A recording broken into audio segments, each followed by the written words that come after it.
खिलाड़ी का मानता हूँ, जो सच्चे खिलाड़ी हैं, जो अच्छे खिलाड़ी हैं, वो कभी हारते ही नहीं, सीखते हैं जी। तो खिलाड़ी तो कभी हारता ही नहीं। और जो कहते हैं कि मैं कभी नहीं हारा, वो कभी लड़े ही नहीं।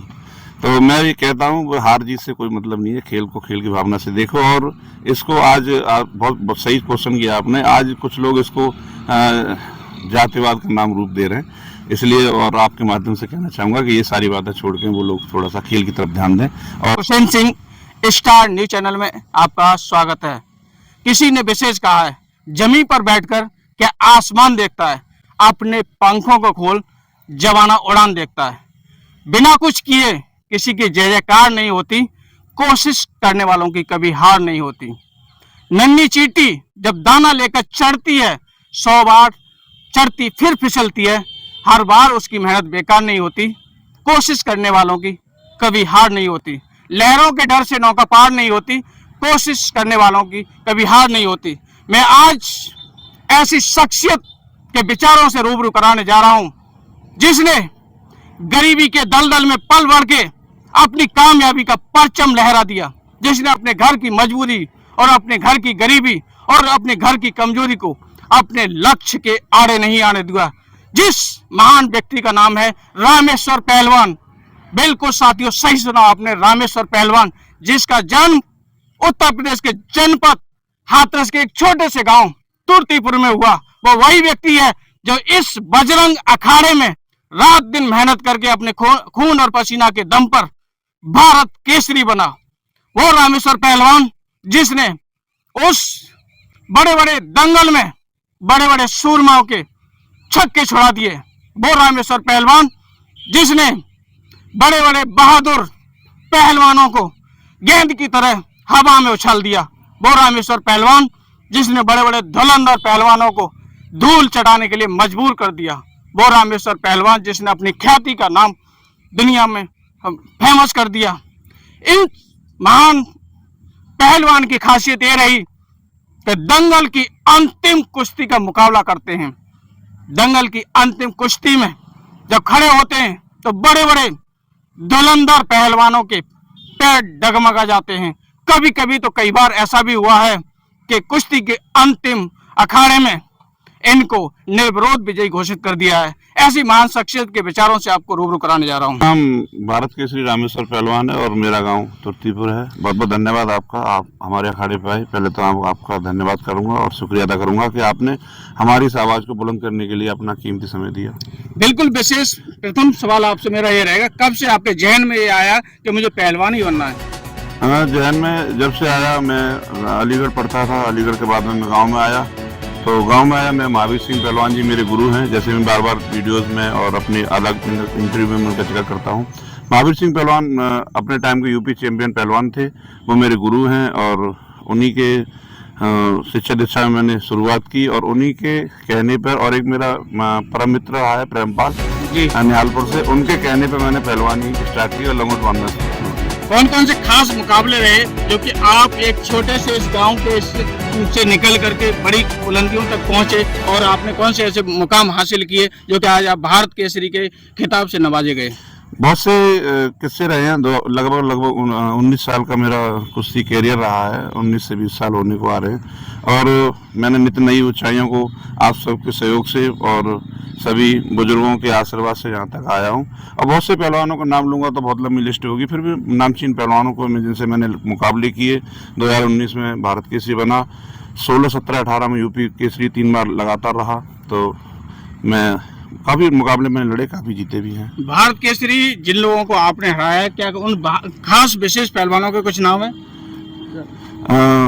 भारत केसरी जिन मुकाबले हुए उनसे भूपेंद्र अजनाला है और धर्मेंद्र कोहाली हैं, उनसे मुकाबला हुआ है। और कमलजीत दुमछेड़ी हैं, उनसे मुकाबला हुआ है। उमेश पहलवान मथुरा से हैं, उनसे मुकाबला हुआ है। हरकेश पहलवान है, उनसे मुकाबला हुआ है। काफ़ी मुकाबले हुए। और जिस दिन मैं भारत केसरी बना वो जम्मू में बना था, माता वैष्णो देवी कटरा में। तो उसमें भी बहुत नामचीन पहलवान थे। लगभग 13 से 16 पहलवान थे। 3 पहलवान भाई दे गए थे, बाकी 13 पहलवान आपस में कुश्ती हुई थी और मेरी कुश्ती 6 हुई थी उसमें। तब मैं भारत जी। केसरी बना था। एक ही दिन में 6 कुश्ती लड़ना भी अपने आप में अलग बात है, जबकि मैं मिट्टी पे लड़ने वाला था, कोई विशेष मेरे पास सुविधाएं भी नहीं थी, तो मिट्टी से ही मैं जो कुछ भी सीखा हूँ। जैसा कि यहाँ पर कई प्रदेश दूसरे प्रदेश के भी लोग आ रहे हैं, इनको आप शिक्षा दीक्षा दे रहे हैं, क्या कहना चाहेंगे इनके बारे में? इनके बारे में यही कहना चाहूँगा कि जो आप इस जगह को आए हैं, तो ये जगह अक्सौली चौराहे के पास तुर्तीपुर गांव में है, और आपके चैनल के माध्यम से, आपकी इस इंटरव्यू के माध्यम से कहना चाहूँगा सभी से, तो ये अखाड़ा केवल इसलिए बनाया है कि इससे प्रदेश से और अन्य प्रदेशों से आए, शिक्षा लें, अच्छे पहलवान बने और अपने भारत का नाम रोशन करें अन्य देशों में। क्या प्रेरणा देना चाहेंगे कि आप बड़े निम्न स्तर से इतनी बड़ी बुलंदियों तक आप पहुंचे और भारत केसरी जैसी उपाधि को हासिल किया? प्रेरणा मैं आने वाले यंगस्टर को, आने वाले अपने बच्चों को, आने वाले अपने भाइयों को यही प्रेरणा देना चाहूँगा कि आप अपना एक लक्ष्य बनाइए और उस लक्ष्य के अकॉर्डिंग आप जो भी करना चाहेंगे वो आपको हासिल हो सकता है। लक्ष्य ऐसा होना चाहिए जिससे कि आपका नाम हो और माता पिता का नाम हो कहीं, और बैड हैबिट से बचें, यही मैं आप बच्चों से कहना चाहूँगा। आप राजनीति से भी जुड़े हुए हैं, जैसे कि भारत की महिला पहलवानों के साथ जो अन्याय हुआ, जो देश की राजधानी दिल्ली क्षेत्र है उसमें उनको रगड़ा गया, घसीटा गया, जिन्होंने जो चैंपियन में उन्होंने अपना विजय पताका भारत का झंडा को फहराया, क्या कहना चाहेंगे इस संबंध में?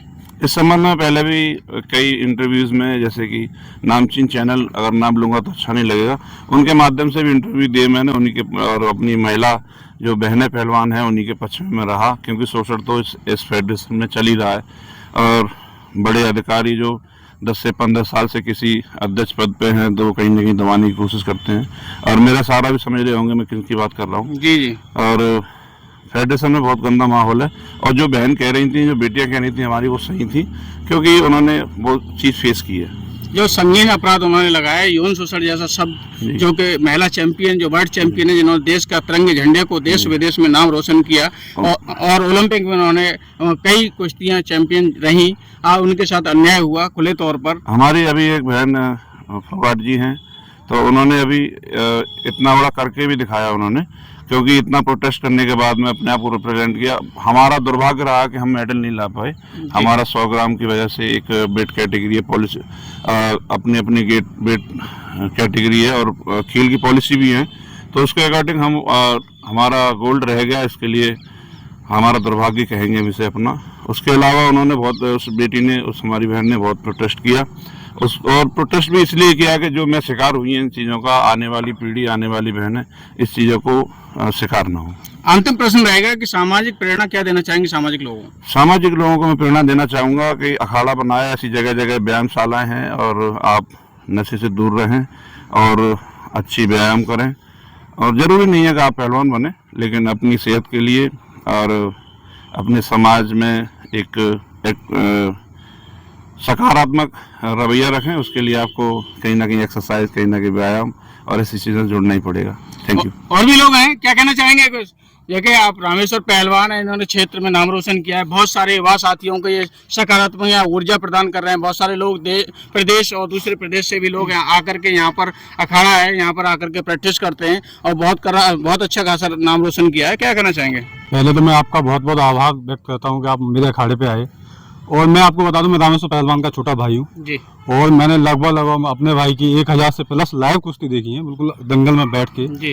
और मैं यही कहूँगा कि हम लोगों ने अखाड़ा बनाया, और जितने भी क्षेत्र के बच्चे हैं वो यहाँ आएँ और पहलवानी करें, और बाहर से भी जितने भी आते हैं तो हम लोगों की कोशिश रहती है कि उनको ज़्यादा सिखाया जाए। बात करें, अगर मैं बात करूँ भैया की, तो मैंने 1000 से ज़्यादा लाइव कुश्ती देखी है, और मैंने नहीं ऐसा कोई देखा, लड़ने वाले बहुत होते हैं ऊपर नीचे, लेकिन मैंने ऐसे इतना जीता लड़ने वाला नहीं देखा कोई, कि कभी कितना भी तंगड़ा पहलवान है कभी मना नहीं किया, और कोई भी आ गया कभी मना नहीं किया, चाहे वो पहले डाउन पोजीशन में थे, जब भी तगड़े तगड़े आए उनसे भी लड़े। और भगवान का बड़ा शुक्रिया अदा करते हैं हम लोग कि उस पोजीशन में भगवान ने बहुत साथ दिया, कुछ मिनटों में कुश्तियाँ पार हुई, बड़े बड़े पहलवान को चुप किया, तो मैं बड़ा गर्व महसूस करता हूँ, मुझे बहुत अच्छा लगता है।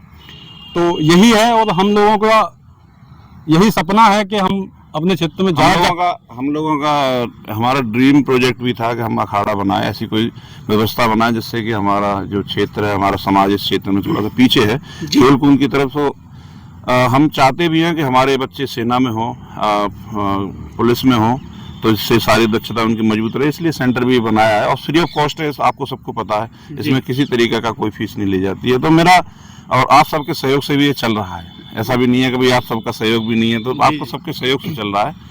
तो इसी मैं कहना चाहूँगा आपके माध्यम से कि मैं अपने क्षेत्र तक अपने बच्चों को आवाज़ ये पहुँचाना चाहूँगा, जो मेरे छोटे बच्चे हैं उनसे ये कहना चाहूँगा कि आप आइए, बेझिझक आइए और व्यायाम कीजिए और अपने माता पिता का नाम रोशन कीजिए। तो हम जैसे पहलवानों को, हमसे और जूनियर पहलवानों को, हमसे जो गरीब तबके के जो पहलवान हैं, बहुत सी प्रतिभा ऐसी हैं जो गरीबी की वजह से नहीं पनप पा रही हैं, तो हम आपके माध्यम से यही कहना चाहेंगे उनसे कि ऐसे लोगों को सपोर्ट करें। कैसा फील होता है आप कुश्ती के दंगल में, जब जहां हजारों लोगों की भीड़ होती है, वहां पर जाकर के नामी गामी पहलवान को आप पछाड़ देते हैं, हरा देते हैं, कैसा लगता है आपको? अच्छा लगता है, लेकिन वो भी पहलवान है, ये खेल एक अलग है, लेकिन बहुत अच्छा लगता है जब हमारा नाम का संबोधन होता है, या हमारे गांव का नाम संबोधन होता है, हमारे क्षेत्र का संबोधन होता है, प्रदेश का संबोधन जब हम अन्य प्रदेशों में जाते हैं जब होता है तो बहुत अच्छा लगता है। हम मानते हैं कि हार जीत एक पहलवान का एक पहलू होता है, उसके जीवन का एक उसकी क्रियाशीलता होती है। कोई भी खेल हो उसका हार जीत तो एक पहलू है, एक ये पार्ट है खेल का। जी। तो हार जीत से ये नहीं कि भाई हार गए तो कुछ चला गया, जीत गए तो कुछ विशेष हो गया, जीत से भी बहुत कुछ होता है, लेकिन हार से मेरा अपना मानना है कि हार से हमें कुछ सीखने को मिलता है। आपने अपने भाई या अपने इनको गुरु मानते हैं, या फिर आप कुश्ती के अखाड़े में आप भी कुश्ती लड़ते हैं? नहीं, मैं कुश्ती नहीं लड़ता जी। लेकिन मैं भाई के साथ बहुत लंबे समय तक रहा हूँ, तो मुझे कुश्ती का बहुत अनुभव है।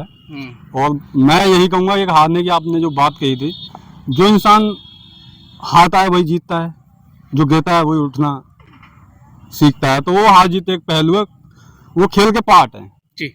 हार भी होगी, इंजरी भी पार्ट है। मैं कहता हूँ कोई बच्चे को अगर इंजरी होती है तो वो कभी मन अपना नीचा ना करे, अपना मन कभी छोटा ना करे, क्योंकि इंजरी भी एक पार्ट है। क्या सीखने को मिलता है आपको अपने भाई से? इन्होंने बहुत अच्छा नाम रोशन भी किया, बड़े बड़े दिग्गज खिलाड़ियों को उनको हार दी है और उन्होंने भारत केसरी जैसा खिताब हासिल किया है। क्या सकारात्मक ऊर्जा आपको मिलती है? हाँ, बहुत ज़्यादा ऊर्जा मिलती है और बहुत चीज़ें सीखने को मिलती हैं। और यही रहता है कि मन में कभी हार मत मानो, क्योंकि हम इतने छोटे स्तर से आए थे और हमारा परिवार इस स्थिति लायक नहीं था कि हम पहलवानी करें, लेकिन समय ऐसा भगवान का चक्र था और बनता गया। और हमने भी कभी इतना नहीं सोचा था, इतना बड़ा सपना नहीं हमने कभी देखा था, पर ये था कि पहलवानी शुरुआत की तो तब ये लगता था कि अब थोड़ा और हो जाए। उसने बचपन में ठान लिया कि मुझे उस ऐसा कामयाब बनना है जिससे मेरे जिला और मेरे गांव और मेरे क्षेत्र का नाम रोशन कर दिया। इन्होंने बताया कि कोई भी लक्ष्य व्यक्ति से बड़ा नहीं हो सकता। हार और जीत एक पहलवान के दो पहलू होते हैं। यदि व्यक्ति कोई हार जाता है तो कभी पहलवान को ये सोचना नहीं चाहिए कि मैं हार गया तो हताश हो गया या उसके अंदर निराशा आ गई, ऐसा विचार कभी नहीं लाना चाहिए। इन्होंने बिल्कुल स्पष्ट अपने शब्दों में कह दिया, जिसने कह दिया मैं कभी हारा ही नहीं, तो इसका मतलब वो पहलवान कभी मैदान में लड़ा ही नहीं।